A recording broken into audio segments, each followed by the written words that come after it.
नमस्कार गुरुदेव जी, मैं doctor Praveen Kumar. Okay. आपके जीवन शैली से रिलेटेड कुछ क्वेश्चन मैं जानना चाहता हूँ। हाँ। आपका जन्म कब और कहाँ हुआ? मेरा जन्म तो वैसे 16 नवंबर 1952 में 1952। वैसे मैं बम्बई में ही पला पड़ा हूँ, लेकिन जन्म स्थान मेरा तुलजापुर है, जहाँ भवानी मंदिर है तुलजापुर में। क्योंकि उस ज़माने में हॉस्पिटल्स नहीं हुआ करते थे, तो हमारी माँ हमारे पिताजी के बहन मेरी बुआ के पास थी, तो वहाँ मेरी जन्म स्थान हुआ है। आपके पापा और मम्मी का शुभ नाम क्या हुआ? मेरे पिताजी तो बहुत बड़े गायक थे, जिनका पूरा नाम था पंडित चिंतामण रघुनाथ व्यास, जो कि सारी दुनिया को पंडित CR व्यास नाम से जाना जाते हैं। बहुत हिंदुस्तान के बहुत लेजेंडरी वोकलिस्ट थे और सब दुनिया जानती है उनके बारे में। और मेरे माताजी का नाम था इंदिरा चिंतामण व्यास।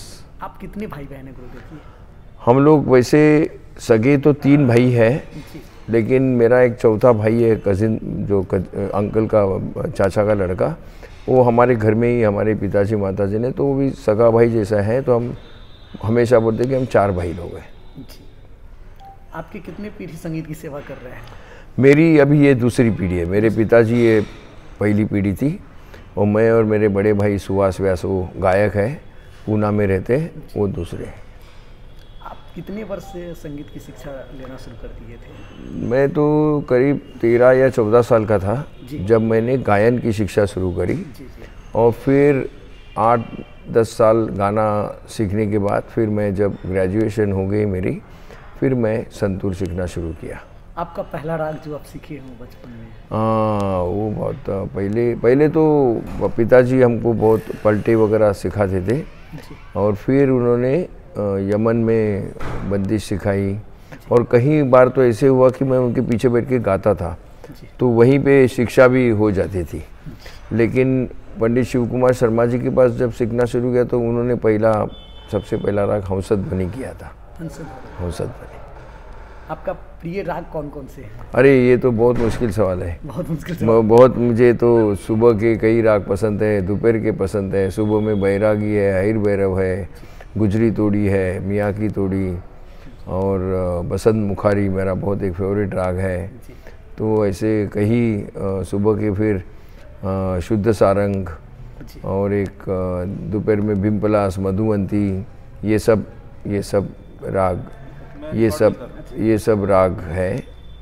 और शाम के तो बहुत है, यमन, भूपाली, पूरिया कल्याण, पूरिया धनाश्री, और रात के टाइम में मालकौंस, चंद्रकौंस, कौशिकानड़ा, किरवाणी, चारुकेशी, रागेश्वरी, बागेश्वरी, ये सारे बहुत मेरा मन रमता है इसमें, जो भी थोड़ा बहुत जानता हूँ। आपका प्रिय गायक कौन थे?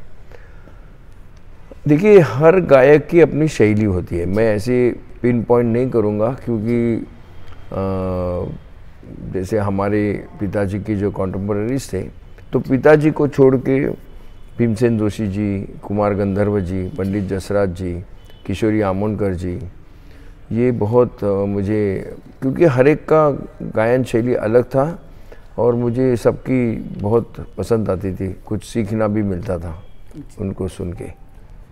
संतूर वाद्य का जन्म कब और कहाँ हुआ है? संतूर तो ऐसा है कि माना जाता है कि ये कश्मीर का वाद्य है, और उसमें कंट्रोवर्सी भी है। कोई लोग बोलते हैं कि ईस्टर्न यूरोप से वो श्रीनगर आया था, और फिर हमारे भारतीय लोगों ने उसको बढ़ावा दिया।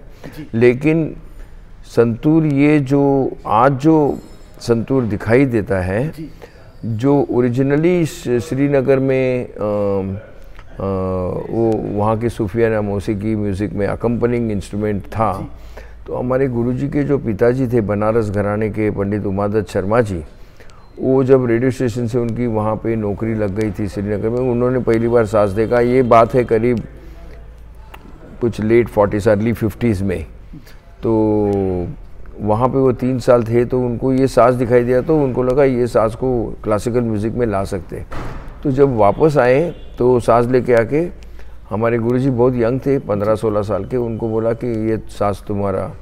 तो मैं उनकी दूरदृष्टि को बहुत मानता हूँ कि उन्होंने उस वक्त ये सास को जो सोच के अपने लड़के को सुपुर्द किया, लड़का यानी कि पंडित शिव कुमार शर्मा जी, और बाकी तो हिस्ट्री है, उसमें शिव जी ने बहुत कुछ मॉडिफिकेशंस करके जो आज इंस्ट्रूमेंट है, वो इंस्ट्रूमेंट ओरिजिनल जो 100 तार का इंस्ट्रूमेंट कश्मीर में बचता है अभी भी है, उसका मॉडिफाइड रूप ये है, उसमें स्ट्रिंग्स अलग हो गए सब ऐसा है। तो वो पूरे भीष्म पितामह तो हमारे गुरुजी है पंडित शिव कुमार शर्मा जी। ये जो वाद्य यंत्र क्या चीज़ की लकड़ी का बना होता है? नहीं, ये तो मेरा तो ओरिजिनल कश्मीर साज है जो आपने कल सुना, और वो वहाँ के प्लाईवुड का बना हुआ है, और साइड में जो है साइड के वुड सॉलिड वुड है, तो कश्मीर का कुछ खास प्लाईवुड से बना हुआ है। अच्छा, जिस डंडी से उसका, हाँ, वो हम उसको हम लोग स्ट्राइकर बोलते हैं, कलम बोलते हैं, और वो वॉलनट वुड से बना हुआ है, अखरोट के। या इसमें तारों की कुल संख्या कितनी होती है? वो अभी वेरी हो रही है। ओरिजिनली 100 थी, फिर गुरुजी ने जब उसका पहले 25 ब्रिज और 4 तार हर ब्रिज पे थे तो 100 तार होते थे। बाद में गुरुजी जब उनको लगा कि नहीं क्लासिकल म्यूज़िक बजाने के लिए उसका कुछ चेंज होना चाहिए, तो उन्होंने क्या किया, नंबर ऑफ ब्रिजेस बढ़ा दिए, 25 से 29 करे, और स्ट्रिंग्स जो थे वो आमतौर पे 3 स्ट्रिंग उनको लगा टोन अच्छा आ रहा है। सिर्फ बेस के जो मंद्र सप्तक के जो 3 है सारे गा, उसको उन्होंने गिटार स्ट्रिंग लगाई, तो वो 2-2 स्ट्रिंग थे, तो वो कोई मिला के 84 स्ट्रिंग्स का साज हो गया। तो मेरा साज आज भी 84 स्ट्रिंग का है जो मैं आपने कल सुना, लेकिन बाद में कई लोगों ने उसको कुछ ब्रिजेस 31 ब्रिजेस का किया, तो उसमें 6 तार ऐड हो गए। तो कोई ऐसे संतूर का प्रयोग भी किया है कि जो 116 तार का साज बना दिया है। तो ये हर एक की अपनी है, लेकिन उसमें काम चल रहा है, अलग अलग लोग आज अलग अलग काम करते हैं। इतना मैं उसकी डिटेल नहीं बता सकता हूँ कि किसने क्या किया, लेकिन रेंज हो रहा है 84 से लेके 100 प्लस स्ट्रिंग्स में।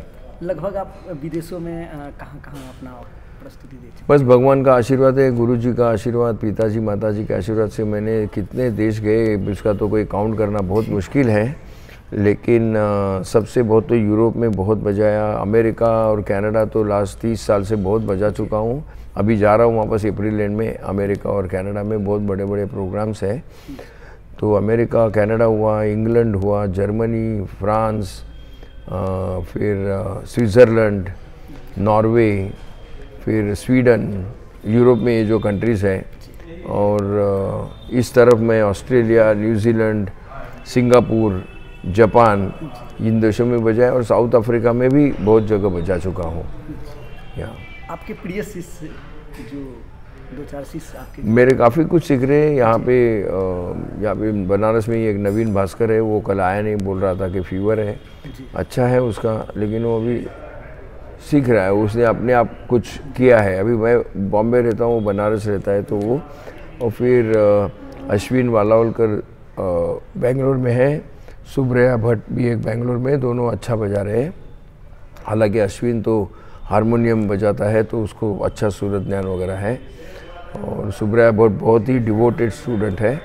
फिर गोवा में एक लड़का है उसका नाम है नरेश मडगांवकर, और सबसे एक बहुत ही जो बिल्कुल तैयार है, और मैं उसको काफ़ी जगह बजवाता भी हूँ, वो है मॉन्ट्रियल कनाडा में जोनाथन वॉयर।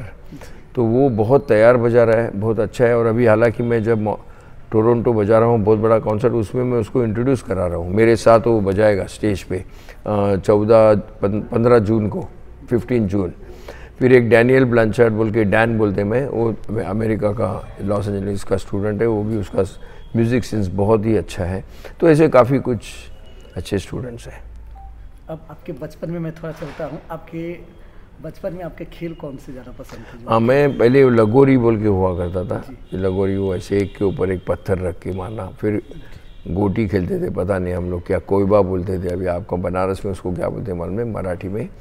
फिर फुटबॉल भी खेलता था, और क्रिकेट, ये बहुत फेवरेट थे। या आपके जो बचपन के जो प्रिय मित्र रहे होंगे, कुछ उनके बारे में बता सकते हैं? वो अभी बचपन ये एक प्रिय अभी भी मित्र हो? नहीं, अभी कहीं उसमें से रहे नहीं है कुछ लोग, लेकिन एक कन्नड़ा लोग थे, वो गुरु बोल के मैं बोलता था, फिर एक रघु बोल के थे, और स्कूल के कई फ्रेंड्स अच्छे थे, लेकिन अभी सब कहीं फॉरेन जाके सेटल हो गए तो कांटेक्ट टूट गया है। तो और मैं थोड़ा सा बहुत जल्दी ये संगीत के आने से वजह से मेरी इन लोगों से मुलाकात कम होने लगी। मैं जब सीरियस संगीत करने लगा तब इंटर साइंस के बाद। माँ के हाथ के कौन सा खाना आपको बहुत पसंद है? सिंपल हमारा हम लोग बोलते हैं ना, दाल चावल जी। और कोई, हम तो वेजिटेरियन आदमी हैं, शाकाहारी, तो उसके हाथ में कुछ जादू ही था। और जो रोटी बनाती थी ऐसे गरम गरम रोटी डालती थी तो बहुत अच्छा था। आपका प्रिय फल कौन सा है? मेरा प्रिय फल कौन सा? ऐसे तो केला और पपैया मुझे बहुत अच्छा लगता है। या भोजन में आप क्या पसंद करते हैं? और हाँ, सबसे इम्पोर्टेंट है आम। आम को फल बोलना चाहिए मालूम नहीं, लेकिन आम तो सबसे, हाँ हाँ हाँ, वो तो सबसे प्रिय है। हापुस। संतूर के अलावा कौन कौन से वाद्य यंत्र आपको पसंद है, जो ज़्यादा जिसको आप सुनना भी पसंद करते हैं? सितार है, सरोद है, और ये दो तो बहुत ज़्यादा फेवरेट है। किताब आपके ऊपर कोई लिखी गई किताबें या? नहीं, अभी तक नहीं। अभी तक नहीं। आपको किताब कौन सी किताब पढ़ना ज़्यादा पसंद है, किस टाइप का? नहीं, मैं ज़्यादा किताब, मेरे टाइम नहीं मिलता मुझे, तो मैं ज़्यादातर न्यूज़पेपर बहुत पढ़ता हूँ। न्यूज़पेपर्स पढ़ता हूँ रोज़। मेरा रूटीन है times of India, Maharashtra times पढ़ने का मेरा बहुत ही प्रयास रहता है। आपको नेता में वर्तमान समय कौन से नेता ज़्यादा पसंद है? नहीं, ऑब्वियसली मैं तो नरेंद्र मोदी जी और अपने योगी आदित्यनाथ का बहुत फ़ैन हूँ। बहुत ही बड़ा काम। और अभी हमारे महाराष्ट्र के जो सीएम आए देवेंद्र फडणवीस, वो बहुत अच्छे हैं। जी जी।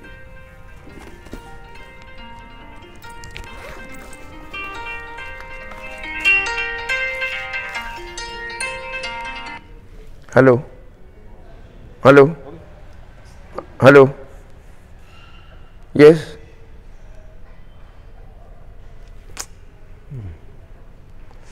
मैं बंद कर देता हूँ ऐसे, मैं इधर रेंज ही नहीं है।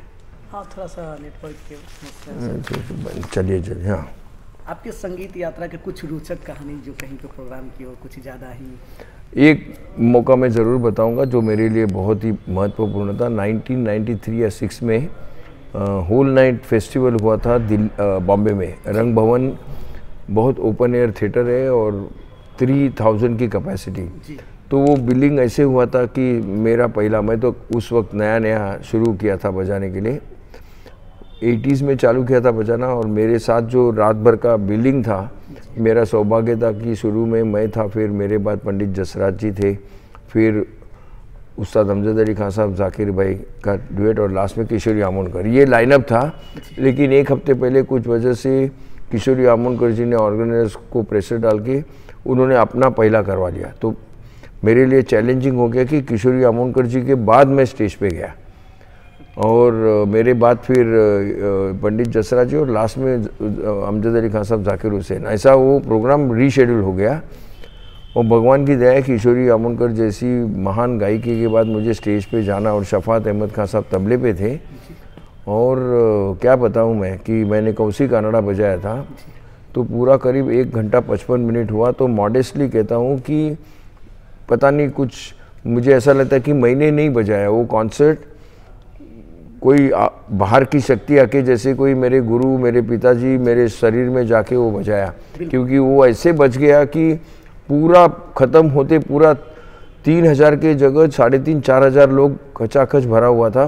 पूरे एक साथ में उठ के स्टैंडिंग ओवेशन दिए। तो ये बहुत मेमोरेबल कॉन्सर्ट था मेरे लाइफ का। आपको बनारस कैसा लगता है? यहाँ के श्रोता कैसा लगता है? यहाँ के श्रोता बहुत ही जानकार लोग हैं। मैं कई सालों से आ रहा हूँ, और मैं समझता था रिक्शा वाला भी संगीत के बारे में बात करता है। तो ये बहुत बड़ी बनारस की देन है। बनारस तो एक संगीत का बहुत महत्वपूर्ण शहर है, और इनका, बनारस का योगदान भी शास्त्रीय संगीत के लिए बहुत है।